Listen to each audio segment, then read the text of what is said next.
Rehefa avy nisy ny tovetivety tao anatin'ny dokam-barotra iny isika dia miverina tao anatin'ny fampahalalam-baovao indray ny pejy sosialy kosa no anohizantsika ny fampahalalam-baovao amin'izao alina izao. Iara-iasa hanampy amin'ny fitadiavana fianakaviana valopolo izay ay ireo ankizy sy tanora miisa valopolo menada beazina anivon'ny foibe fanabeazana Anjamba ao Antsirabe ny ONG iraisam-pirenena ny fanahin'ny maha-olona. Isan'ny fandraisana andraikitra ataony fikambanana izany manoloana ny olana eo amin'ny lafiny tsy fahampiana arabola izay mahazo an'ity akany ity fanadidina. Hatramin'ny volana Oktobra 2024 no nisedra olana ny foibe fanabeazana Anjamba ao Antsirabe izay ahiany fiangonana FLM ary efa niorina hatramin'ny taona 2027. Tapaka ny famatsim-bola avy amin'ny Norveziana izay namatsy arabola ny fampiodinana ny akany tao anatin'ny taona maro noho ny tsy fahatombanana teo amin'ny fitantanana arabola.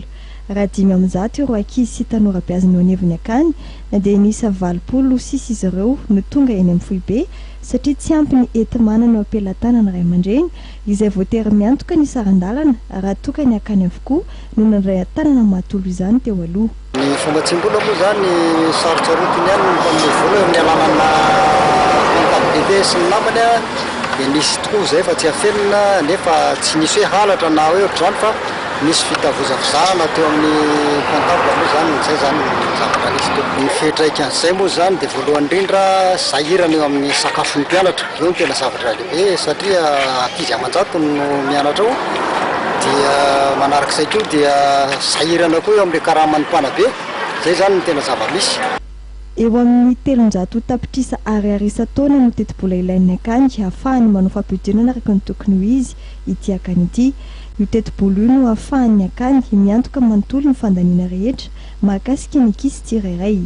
Raha nitsidika ny akany herinandro lasa teo ny teo anivony ONG iraisam-pirenena ny fanahin'ny maha-olona Tarinandriamatoa ny Rado Rafalimanana dia tapa-kevitra ny hanampy ny akany amin'ny alalany fitadiavana fianakaviana pia ireo ankizy 20.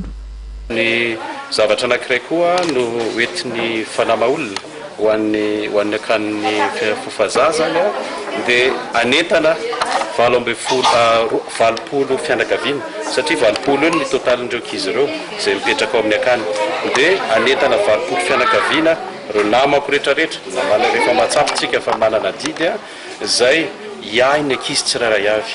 Rehefa ohatra ka vitantsika miahy ny ankizy tsirairay avy ohatry ny hoe za maka zazaray dia izay matsapa teny dia afaka maleo tena io akany anankiray io. Izay ny tena nisany anankiray entiko anjara biriky ho an'ry ity akany ny fofazazana. Isan'ny fanampiana mety ny fanahin'ny maha-olona ihany koa ny fitondrany ireo ankizy 20 menada mitsangatsangana any ambelany maitso mandritra ny efatrandro. Roa amin'izy ireo ihany mantsy hatreto no efa nanetsaka ranomasina ary ahatsapa fafinaretana ihany koa ny 27 ambiny. Androany izy ireo no nigadina teto Antananarivo ary avy hatrany dia niazo any ambelany maitso. Afatra lehibe nampitaina teto ny fitovinjon'ny olona manana fahasembanana amin'ny olona tsirairay salama ara-batana.